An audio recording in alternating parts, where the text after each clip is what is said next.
Merci, Monsieur le Président.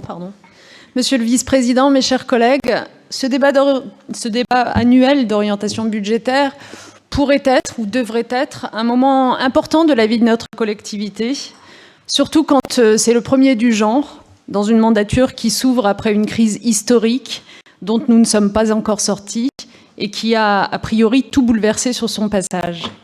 Nous devrions donc être rassemblés ici pour élaborer ensemble un plan de réparation sociale, de reconstruction économique, de projection vers un modèle de transition écologique. Au lieu de quoi, disons-le, nous sommes ici pour assister à votre retour aux affaires courantes, Monsieur le Président. De monde d'après, visiblement, il n'y en aura pas dans cette région. Ce débat devrait à tout le moins être un moment de vérité et non pas un théâtre d'ombre dans lequel chacun rejoue toujours le même rôle, assigné à rejouer sa petite partition à l'infini. De quoi devrions-nous donc parler dans une telle circonstance et dans un tel contexte? De votre stratégie budgétaire, certes, mais aussi et surtout de la politique régionale que vous comptez mener au cours des 6 prochaines années. Le budget ne peut pas être une finalité politique en lui-même, c'est ce qu'il permet de réaliser, quand, comment, pourquoi, pour qui et à quel prix qui compte pour les habitants de ce territoire.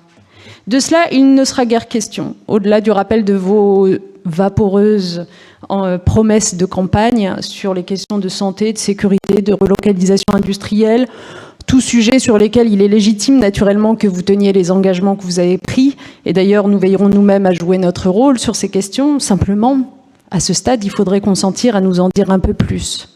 Il faudrait surtout nous en dire beaucoup plus sur tout ce qui est hors cadre de votre présentation et qui constitue jusqu'à nouvel ordre, qu'on le veuille ou pas, l'essentiel des dépenses de la région dans ses compétences les plus importantes.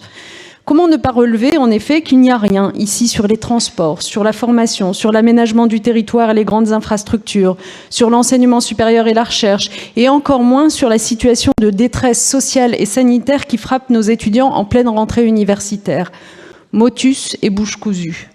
Qu'il n'y a rien sur l'exigence républicaine de justice sociale alors que les divisions, les fractures, les inégalités s'aggravent comme jamais entre centre-ville et quartiers populaires, entre urbains, périphériques et rural, entre ceux qui sont tous les jours sur le front de la crise sanitaire et sociale et ceux que leur position a davantage protégés. Que dire encore de la prise en compte du grand défi de notre temps qui demain va déterminer tous les autres, la lutte contre le réchauffement climatique? Silence radio. Ce budget, Monsieur le Président, c'est en fait une plaquette de promotion institutionnelle que vous consentez à nous laisser commenter, et sûrement pas les termes d'un vrai débat informé, préparé, éclairé, contradictoire et constructif. Je vous ai entendu régulièrement depuis que je suis élue ici, dans cet hémicycle, appelé à un travail collectif. Mais je vous le redis, nous sommes prêts à y prendre toute notre part. Je ne souhaite aucunement réduire notre groupe à une opposition qui se limiterait à l'obstruction ou à l'empêchement. Mais il va falloir pour cela, Monsieur le Président, un débat autrement plus ouvert, plus transparent, qui offre à l'opposition les moyens de faire son travail en bonne intelligence. Un débat libéré des stéréotypes partisans qui fatiguent et exaspèrent tout le monde. Donc je le redis ici, la maîtrise des dépenses publiques, le respect de l'argent public ne sont pas l'apanage de la droite libérale que votre majorité assume d'incarner. Et non, la gauche sociale, écologiste, démocrate, républicaine ne se laissera pas enfermer dans les clichés éculés sur la désinvolture ou la démagogie budgétaire à laquelle vous aimeriez tellement nous ramener. Vous le savez bien, un budget de fonctionnement, une dette, un crédit d'investissement ne sont ni bons ni mauvais en tant que tels.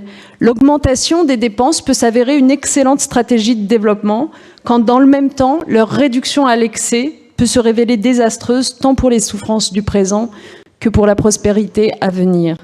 Vous qui aimez Ésope et La Fontaine, Monsieur le Président, vous revendiquez volontiers fourmis, vous aimez à nous dénoncer à gauche comme des cigales, mais la morale de l'histoire, vous la connaissez, ça n'est pas aussi simple qu'on le dit aux enfants. Aujourd'hui que la bise est venue, des centaines de milliers de chômeurs se retrouvent sans formation par les choix qui ont été les vôtres, des milliers d'entreprises ne peuvent pas recruter les compétences dont elles ont besoin, par les choix qui ont été les vôtres. Qui donc se trouve fort dépourvu? Eh bien, c'est la fourmi. Le seul conseil qu'on puisse vous donner à ce stade, Monsieur le Président, ce n'est pas simplement de ne pas commettre à nouveau les mêmes erreurs, c'est aussi d'éviter de se défausser, comme vous le faites dans ce rapport, comme le font tous les gens qui se sentent coupables. Vous avez trouvé sur qui vous défausser en la personne de ces chômeurs que vous avez lésés et à qui vous tentez ici de faire porter la responsabilité de votre échec. Cet esprit de défausse, dont personne n'est dupe ici, vous le partagez avec le gouvernement actuel, puisque c'est aussi l'esprit de la réforme de l'assurance chômage qui poursuit la même logique et le même combat. En conclusion, Monsieur le Président, nous partageons l'avis du Césaire. Ce rapport d'orientation budgétaire est lacunaire, il passe à côté de l'essentiel et il persiste dans l'erreur. Nous vous appelons au contraire à faire de notre région une région qui sache investir dans l'avenir, précisément dans l'intérêt de nos enfants. Je vous remercie. Merci beaucoup.